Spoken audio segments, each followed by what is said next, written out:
gears and going to not any less controversial field, which is remote tele or home monitoring, however you call it. Martin, he's going to present the REM-HF trial, if I understand the largest trial ever done in that field.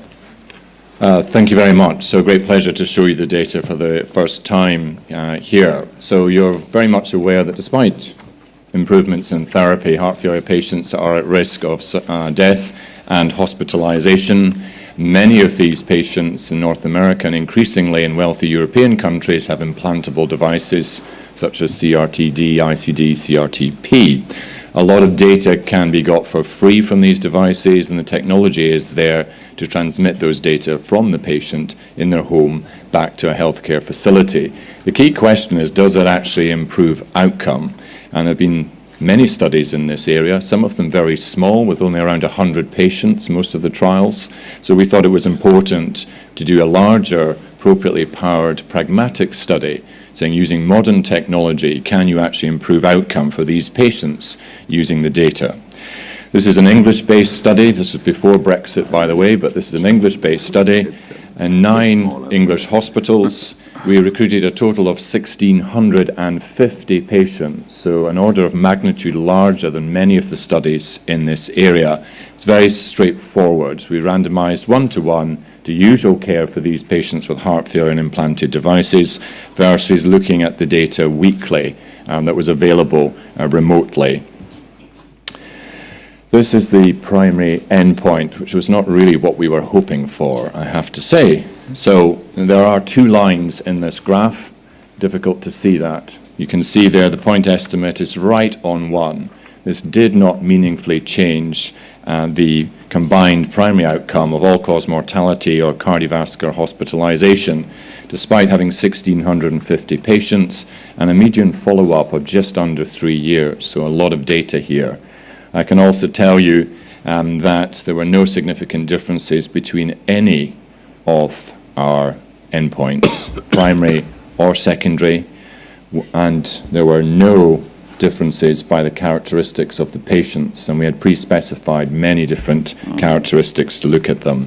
There seemed to be no meaningful effect on the outcome of these individuals. And that wasn't because there wasn't a lot of activity. You can see in this graph that 70% of the patients had some additional action taken by looking at the remotely monitored data. Some patients had a lot of activity going on, some less so. And there's a list there of the nurse or the remote monitor telephoning the patient, advising change in diuretic, for example, arrangement for them to come to extra clinic appointments, to have the device fine-tuned. Of course, these patients were recruited from 9 hospitals that had heart failure programs. They were very well treated, more than 90% on ACE, more than 90% on beta blocker, 70% were NYHA class 2. So you might argue actually they were very well heart failure patients who were already very well treated and perhaps not much scope to improve that.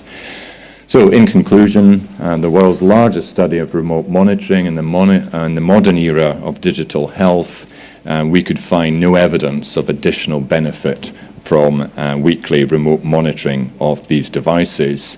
And I think our conclusion to the clinical world and to the guidelines is, please do not rush to recommend additional work or a change in the way that you deal with data flows unless you're convinced you're going to actually have a better outcome for those patients. Thank you very much. Well, thank you, Martin. That is also a potential game changer. So, questions? Yeah. I think Mitch was first. Yeah. Oh, please go ahead. We don't have too much time. Yeah, this is Ed Sussman with MedPage Today. What do you do? Have you discontinued your program in your hospitals, or are you continuing to use it? Well, we use the program, and of course, as you know, remote monitoring can have very many different forms. So we use it, I think, in a kind of more intelligent way, not a systematic approach to every single individual. But there are those, for example, that have problems with intermittent arrhythmia, with very difficult heart failure, in which we use a range of remote monitoring technologies to give us more information to help us make better decisions.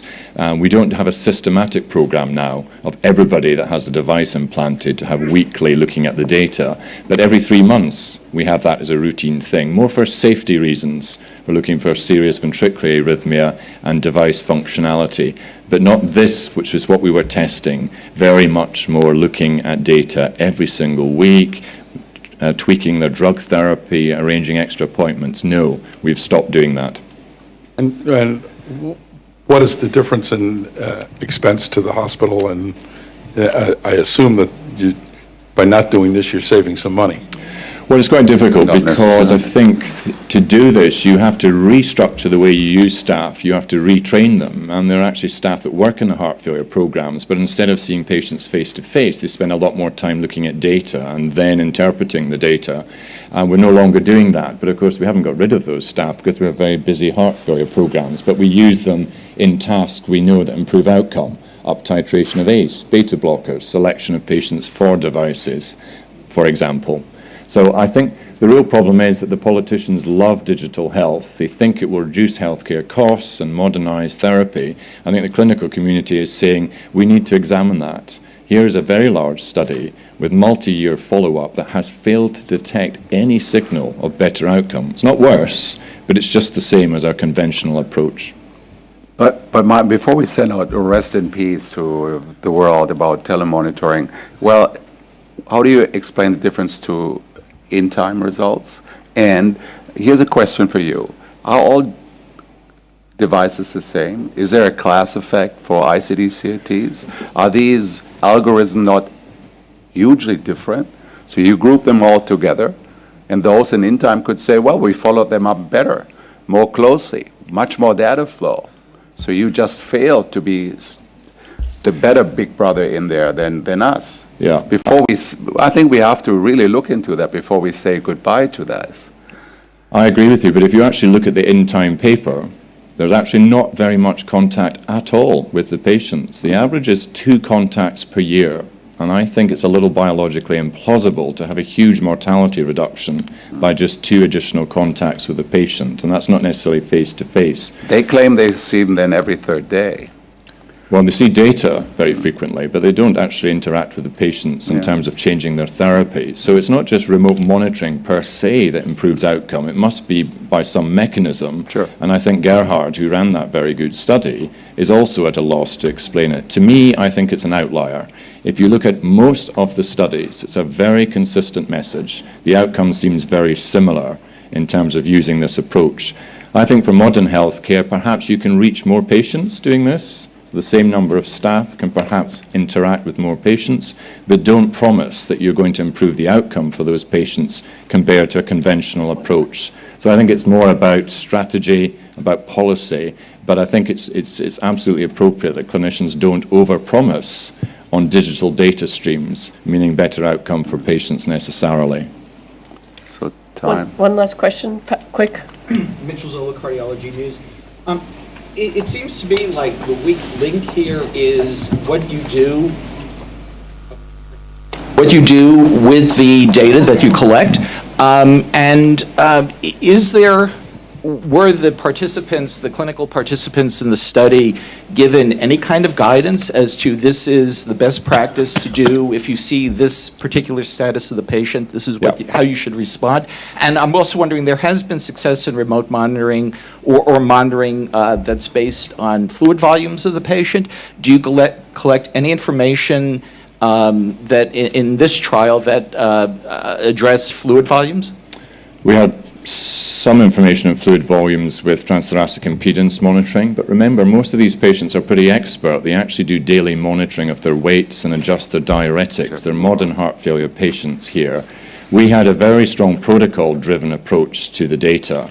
which the centres were all trained with. And interestingly, when you look at each of the individual centres, the ratio of data to action was almost identical across all of the sites. So there was a lot of telephoning of patients getting additional information, quite a lot of extra clinic visits. But actually, as you can see, despite that additional activity, it didn't translate into a better outcome. And actually, if you line up all of the studies, very few of them give a signal, whatever remote monitoring technology, of better outcome compared to usual care in a randomized trial. I think one of the key things is if your heart failure program doesn't exist or you have poor quality treatment, perhaps remote monitoring data can make a huge difference. But in the context of a randomized trial with patients who are well and very well treated, it seems to be that there's not enough scope to improve the outcome just by forcing people to look at more and more data. So I think it's about the intelligent use of data rather than just saying more is always better. Okay, thank you, Martin. We need to